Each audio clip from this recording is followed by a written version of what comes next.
It's absurd how much I love Journey Spice. Journey Spice, non-GMO, no salt, no sugar, just all sorts of goodness and smart, environmentally friendly packaging. Pinch the top, take it off. Food tastes better. Comes in singles, 2-packs, and 4-packs. It's Journey Spice. Find them at Amazon.com. Time for Denver's best sports talk with the Altitude Daily. This is the Altitude Daily Podcast. Everything you can't miss from today on Altitude Sports Radio. Mosher, Lombardi, and Kane. I have said all along, I have told you, if you listen to this radio show, Josh Kroenke plays a more active role in running this team than people think. He's a basketball mind. He played the game. He knows the game. He has all the connections in the game. He is the guy in charge. Now, he has these two gentlemen that work for him, but he's the guy. I don't know how else I can break it down for you. Well, not to Now, mention, he has other duties. He's got other duties. But when it comes to basketball in the NBA, he's the guy in charge. The end.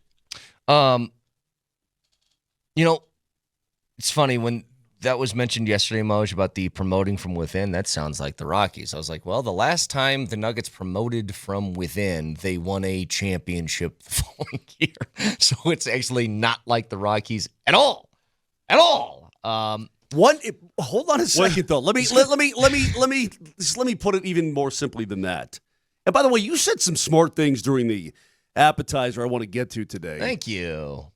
It blew my mind that you actually thought of it on your own, because I'd already thought of it. Talking about the tough divisions and conferences and so on. But I don't know if you've been keeping up on current events lately, ladies and gentlemen. But the Nuggets are winners. They win. They go to the playoffs, and they have a chance to do everything.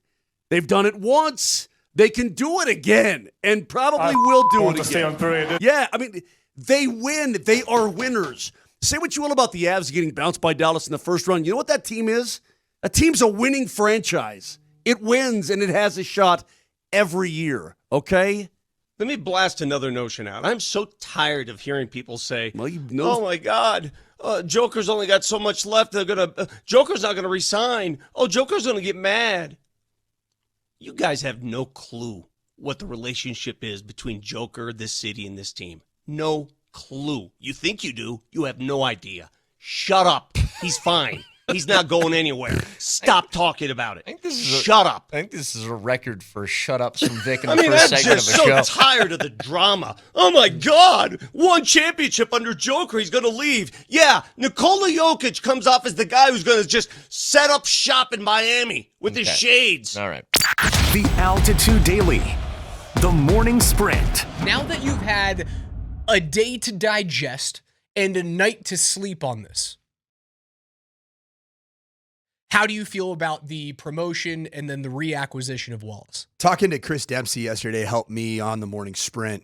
You got him as a fine guest, one of our favorite guests of the program here, the OG of the program, if you will. Chris Dempsey talked about his relationship that really predates the current two-headed monster with both John Wallace and with Ben Tenzer. And I love the fact that both of these gentlemen have worked together and they've been cut from the same cloth and in that Tim Connolly tree.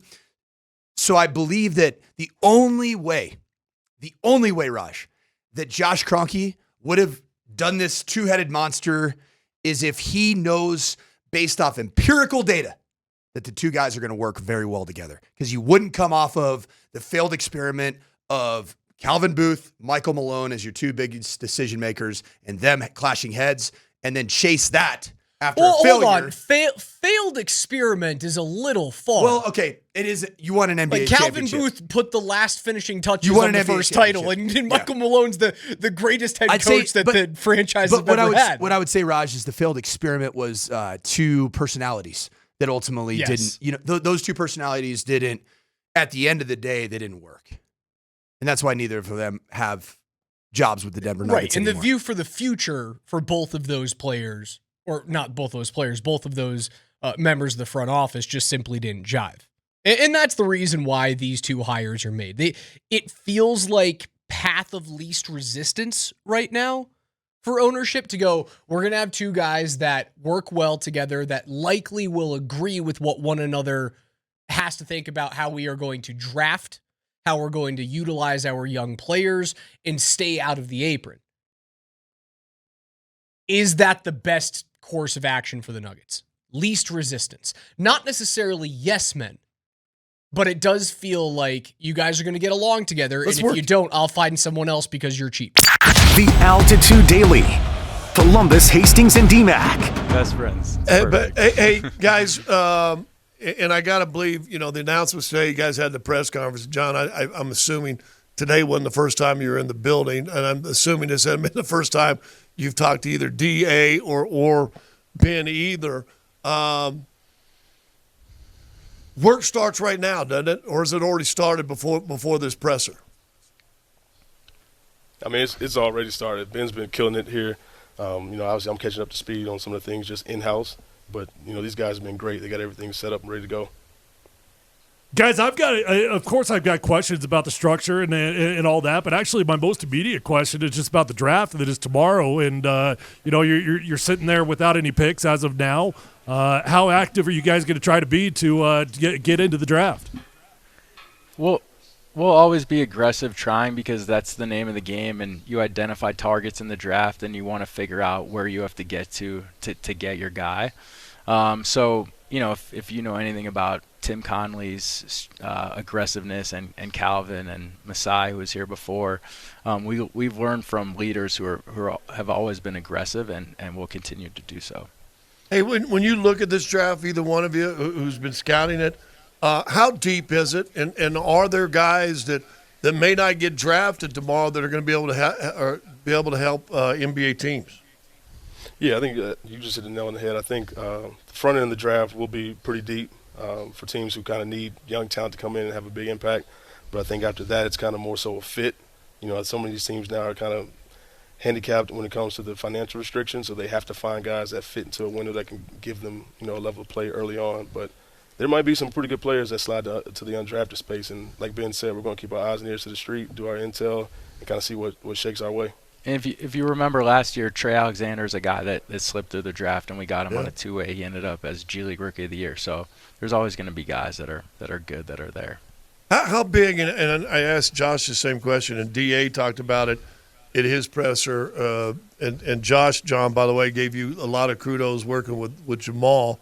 How big this summer is development for not only the core four? Listen, Larry Bird used to say the summertime was for him to get better, and he just won a NBA championship, the MVP, and all that type of stuff. But how big is this summer, in particular this summer for this team as far as development? It's huge. I think you mentioned Jamal, so we can speak on Jamal. I've spoken to Jamal before, and he has a self-awareness where he knows what he needs to do. And I think that's step one. And so from there, it's just, meet him, kind of tell him what our expectations are and challenge him a little bit. He's a really good player. When him and Jokic are together in that two-man game, it's pretty special to watch. So I think he knows what he needs to do. He'll come in being his natural self and be ready to go. The Altitude Daily. Kretman and Lindahl. All right, with the full context, and I was at the press conference, Andy. Like, I was there. Oh, no, we saw you on TV. You were a star. The Nuggets press corps, especially, shout out to the guys in the front two rows, the guys that cover everything, okay? Adam Mares, our buddy Ryan Blackburn, like all these guys we have on the show, Matt Moore sitting up there. You got Bennett from the Post and Vinny from the Gazette. Like, these guys are all day-to-day. They live and breathe NBA stuff, okay? None of these guys batted an eye at that comment, okay? Nobody instantly was like, give me the microphone. What did you just say? Because everybody took it as, oh, he's talking about the dangers of going into the second apron of the salary cap and how if your entire roster gets beset by injuries, you could be left with the nuclear option as the only hope of how to dig your way out of the crater as an organization. That's the point he was making. It wasn't, I'm Nico Harrison, and I want to trade Nikola Jokic. That wasn't what he was saying, okay? And again, that's a press corps that is sitting there And I think people maybe heard it and thought, that's a weird comment. But I don't think anybody heard it and was just like, oh, he's trying to trade Jokic. Yeah, I would say this. I think anybody listening, like the people that hit me up, didn't hear it, they read it. Right. So they didn't understand it. They read it on Twitter. You put it on Twitter. It reads different than when he's talking about it there. Exactly. Because you hear in his voice. Right. For an example is what the voice suggests for an example. You've been listening to the Altitude Daily. Catch us live weekdays on 92.5 FM, the Altitude Sports Radio app, twitch.tv/AltitudeSR, youtube.com @Altitude Sports Radio, and your favorite smart speaker. Say Altitude Sports Radio.